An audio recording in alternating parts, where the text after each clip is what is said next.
தேவனிடத்துல உண்மையான அன்பு உள்ளவங்க என்ன அடையாளம் தெரியல? கவலையின் மத்தியில, சவால்கள் மத்தியில கர்த்தருக்கு கீழ்ப்படிவார்கள். இதுதான் தேவனை நேசிக்கிற அன்பு. அல்லேலூயா.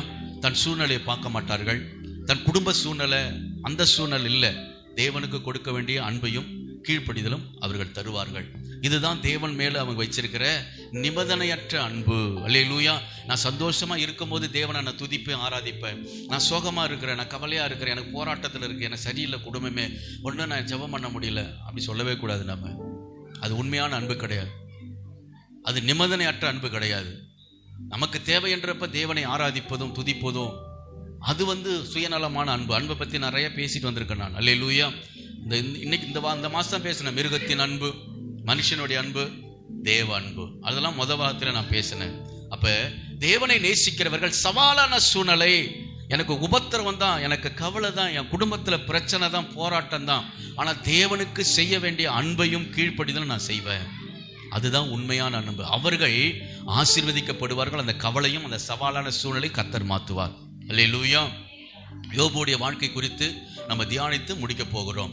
நம்மளாம் சில நேரத்தில் சின்ன சின்ன பிரச்சனைகள் எல்லாம் பெருசாக பேசிட்டு இருக்கிறோம். ஆண்டவர் அதுக்காக தான் யோபுவை பற்றி சரித்திரத்தை நமக்கு எழுதி வைத்திருக்கிறார்.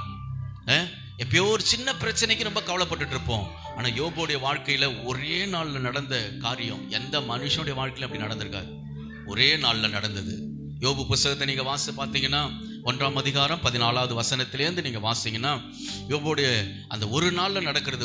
பொருள் போச்சு, வீடு போச்சு, பிள்ளைகள் மறிக்கிறாங்க, அவன் வச்சிருந்த ஆஸ்தி, ஒட்டகங்கள், கழுதைகள், ஆடு மாடுகள் எல்லாம் அழிஞ்சிடுச்சு. இப்ப பாருங்க, அடுத்தது யோபு சொல்றாரு. இப்ப 1ஆம் அதிகாரம் 20வது வசனத்துல இந்த சூழ்நிலை அவர் சொல்றாரு. 20வது வசனத்துல தரையிலே விழுந்து பணிந்து ஆண்டவர்ட்ட பாரு, எவ்வளவு பாருங்க அவனுக்குள்ள பக்தி பாருங்க. யோபு சொல்றாரு, தரையிலே விழுந்து பணிந்து, கர்த்தர் கொடுத்தார், கர்த்தர் எடுத்தார், கர்த்தருக்கு ஸ்தோத்திரம். அல்லேலூயா. நல்லா புரிஞ்சுங்க. நம்ம வாழ்வில துக்கத்தின் மத்தியில தேவனை துதிப்பதுதான் அவரை மகிமைப்படுத்துவது. உபத்திரவத்தின் மத்தியில கர்த்தருக்கு கீழ்ப்படிவதுதான் அவரை மகிமைப்படுத்துகிற காரியம். நான் சந்தோஷமா இருக்கும்பொழுது எனக்கு எல்லாம் நன்மையா இருக்கு, அது எல்லாரும் துதிப்பாங்க. ஆனா தேவனை மகிமைப்படுத்தாது. தேவன் எதை திரும்ப மகிமைப்படுத்தும்? உன்னுடைய சவாலான சூழ்நிலையில அவர் மேல் விசுவாசம் வைத்து, நம்பிக்கை வைத்து, அவரையே நம்ம நோக்கி பார்ப்பதுதான் அவரை மகிமைப்படுத்தும். யோபு அதான் செய்தாரு. கர்த்தர் கொடுத்தார், கர்த்தர் எடுத்தார், கர்த்தருக்கு ஸ்தோத்திரம். அடுத்த வசனம் சொல்லுகிறது, 22வது வசனம், இவை எல்லாவற்றிலும் பாவம் செய்யவும் இல்லை, தேவனை பற்றி குறை சொல்லியும் இல்லை. அல்லேலூயா. நாமெல்லாம் நல்லவர்கள் மாரி தான், நல்லவர்கள் அப்படிதானே. ஆனா உபத்திரம் கஷ்டம் வந்த பிறகுதான் தெரியும் நாமெல்லாம் எப்படி மாறுவோம், எப்படி ஆண்டவர்கிட்ட பேசுவோம். உடனே ஆண்டவர்கிட்ட கேள்வியெல்லாம் கேட்டுருவோம். ஏன் இது நடந்துச்சு, எப்படி நடந்துச்சு, ஏன் இதை கொடுத்தீங்க?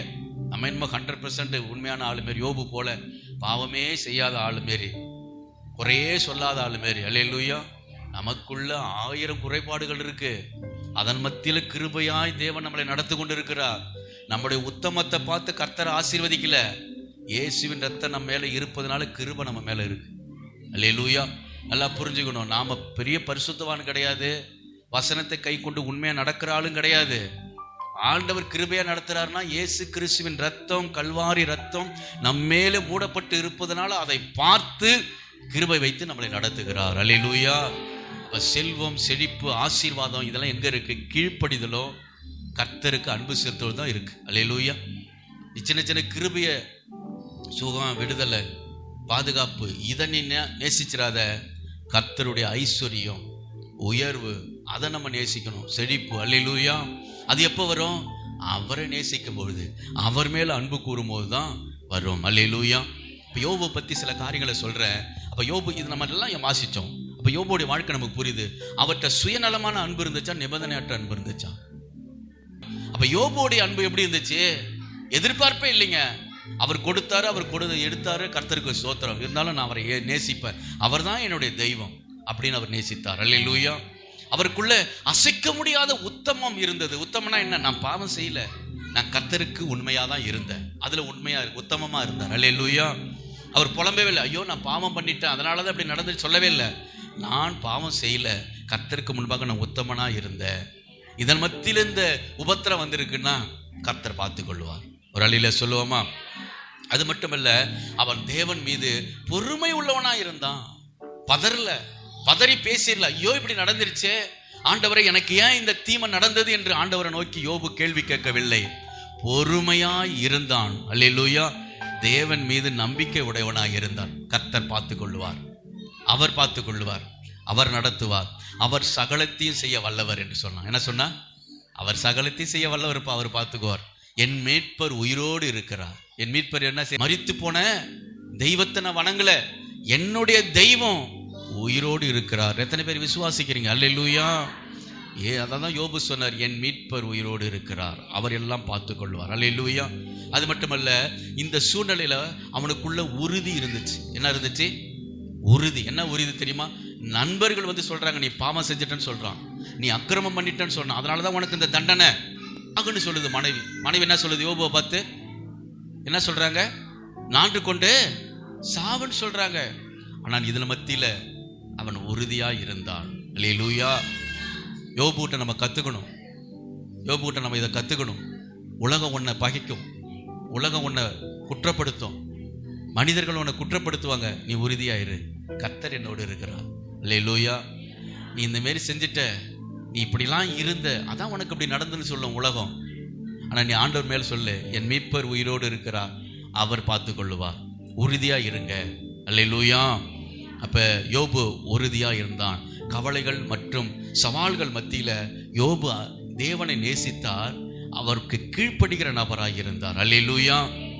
இப்ப யோபுடைய வாழ்க்கையில இப்ப ஆண்டவர் சொல்றார், எவ்வளவு சூழ்நிலையில இருக்கிறான், சரீரெல்லாம் பெரிய பெரிய பருக்கள் வந்து ரத்தமும் சீழுமா அப்படியே இருக்கு.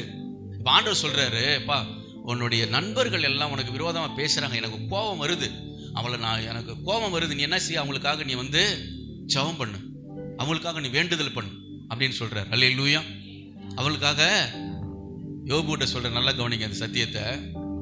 யோபுக்கு விரோதமா நண்பர்கள் வந்து பேசுறாங்க அவன்கிட்ட, நீ பாவம் செஞ்சடா, நீ அக்கிரமம் செஞ்சுட்ட, எங்க மத்தியில நீ நல்லவன் போல நடிச்சிட்டு உன் அந்தரங்க வாழ்வுல ஏதோ பாவம் இருந்திருக்கு, அதனாலதான் எல்லாம் ஒரே நாள்ல இந்த மாதிரி கர்த்தர் செஞ்சாரு, நீ அக்கிரமக்காரனா திட்டிட்டு இருக்கானுங்க யோபுவ. ஆண்டவருக்கு தெரியும் யோபு எவ்வளவு உத்தமன்ட்டு. இப்ப ஆண்டவருக்கு கோபம் வந்துடுச்சு, என்னுடைய தாசனை இவனெல்லாம் திட்டுறான்ல அப்படின்னு எரிச்சல் ஆகி அவனால் ஏதாவது தண்டிக்கணும்னு ஆண்டவர் நினைக்கிறாரு. ஆனா தண்டிக்க வேணான்னு சொல்லி அந்த தண்டனையை மாற்றத்திற்கு யோபுட்டு சொல்றப்ப, நீ வேண்டுதல் செய்ய, உன் வேண்டுதல்ல என் மனசு குளிர்ந்து அவனை நான் தண்டிக்க மாட்டேன். அல்லேலூயா. சத்தியம் புரியுதுங்களா? இன்னைக்கு உலகத்துல பாவத்துல சாபத்துல அகப்பட்டவர்களுக்கு நீ வேண்டுதல் பண்ணணும்னு கர்த்தர் எதிர்பார்க்கிறார். நீ வேண்டுதல் பண்ணு, நான் உங்களை அழிக்க மாட்டேன், நான் ரட்சித்துருவேன். நீ வேண்டுதல் செய்ய, நான் அவங்களை மீட்டெடுத்துடுறேன். நீ வேண்டுதல் பண்ணு, அவளை நான் சுகப்படுத்திடுறேன். அப்ப யோபு பாருங்க, ஆண்டவர் நோக்கி, ஆண்டவர் என் கஷ்டத்தை விட்டு அவங்களுக்கு போய் வேண்டுதல் சொல்லுவீங்க? அப்படி சொல்லவே இல்லை. இன்னைக்கு நாம அப்படி சொல்லுவோம், ஐயோ அவங்க எம்மா அதரமாக்காராங்க, எனக்கு எவ்வளவு துரோகத்தை பண்ணாங்க, எனக்கு எவ்வளவு தீமை செஞ்சாங்க, இவங்களுக்கு நான் ஜெபிக்கிறேன் நம்ம சொல்லுவோம். ஆனா யோபு சொல்லலைங்க. வசனம் சொல்லுகிறது, ஆண்டவர் சொன்ன உடனே தன் நண்பர்களுக்காக யோபு தன் சிநேகருக்காக வேண்டுதல் செய்தான் என்று சொல்லப்பட்டு இருக்கிறது. அல்லேலூயா. எவ்வளவு பெரிய இருதயம் பாருங்க. அதான் தேவ அன்பு, அதுதான் கர்த்தருடைய அன்பு. அல்லேலூயா. ஏன்னா அதுதான் தேவனுடைய இருதயம். தேவனுடைய இருதயம் அப்படிதானே இருக்கு. நாம பாவம் செஞ்சாலும் நம்மளை நேசிக்கிறார் இல்ல, நம்மளை மன்னிச்சு திரும்ப தூக்குறாரு இல்ல, அந்த இருதயத்தை நீனும் பெற்றுக்கொள்ளு. உன்னை துரோகம் பண்ணவங்க, உன்னை திட்டுனவங்க, உனக்கு தீமை செய்தவங்களுக்கு நீ ஜெபம் பண்ணு, பாவத்தில் இருக்கிறவங்களுக்கு ஜெபம் பண்ணு, ரட்சிப்புக்காக ஜெபம் பண்ணு, மனக்கண் திறக்கப்பட ஜெபம் பண்ணு, நான் தூக்கி எடுத்துருவேன், நான் விடுதலை தந்துருவேன். அல்லேலூயா. யோபு ஜெபித்தான். ஆனா நடந்தது என்ன தெரியுமா காரியம்? அவனுக்கு விடுதலை வருவதற்கு முன்பு யோபுடைய சிறையிருப்பை கர்த்தர் மாற்றினார். ஒரு அல்லேலூயா சொல்லுவோமா? துன்பத்தின் நடுவில் தன்னை நிந்தித்தவர்களுக்காக அவன் ஜெபித்த பொழுது அவனுடைய சிறையிருப்பு எல்லாம் மறைஞ்சிடுச்சு. அப்படின்னா என்ன அர்த்தம்? நடந்த அழிவெல்லாம் ஒரே நாள்ல கர்த்தர் திருப்பி தரல. யோபுவை ஆசீர்வதிக்க ஆரம்பித்தார். மறுபடியும் எந்த மனைவி செத்து தொலைன்னு சொன்னிச்சோ அந்த மனைவி கூடயே வாழ்ந்தார். அல்லேலூயா. அது பெரிய ஒரு கிருபை இல்ல? எல்லாம் இருக்கிறப்ப சந்தோஷமா இருந்த மனைவி போன பிறகு என்ன சொல்லுது? நீ ஏன் இன்னும் உயிரோட இருக்க, செத்து தொலை அப்படின்னு சொன்ன மனைவியே தான் அதுக்கே பெரிய இருதயங்க அவனுக்கு. அல்லேலூயா. எவ்வளவு அன்பு பாருங்க. திரும்ப அந்த மனைவி கூட வாழ்ந்து திரும்ப 10 பிள்ளைகள் யோபுக்கு பிறந்தார்கள். திரும்ப அவனுடைய ஆஸ்திகள் எல்லாம் இரட்டிப்பாய் கர்த்தர் ஆசீர்வதித்தாராம். ஒரு அல்லேலூயா சொல்லுவோமா? அல்லேலூயா. எப்படி இருக்கு பாருங்க. சவால்கள் மத்தியில, சூழ்நிலைகள் மத்தியில, கவலை உபத்திரவம் மத்தியில கர்த்தர் மேல அன்பு, கீழ்ப்படுதல் இரு. நீ எதை இழந்தாலும் அது கர்த்தர் இரட்டிப்பாய் தந்துருவார். உன்னை தூஷித்தவர்கள், உனக்காக தீமை செய்தவர்களை கர்த்தர் உனக்கு ஆசீர்வாதமாய் கர்த்தர் மாற்றுவார். தேவனிடத்தில் அன்பு கூறுகிறவர்களுக்கு சகலமும் நன்மைக்கு ஏதுவாக நடக்கிறது. அல்லேலூயா.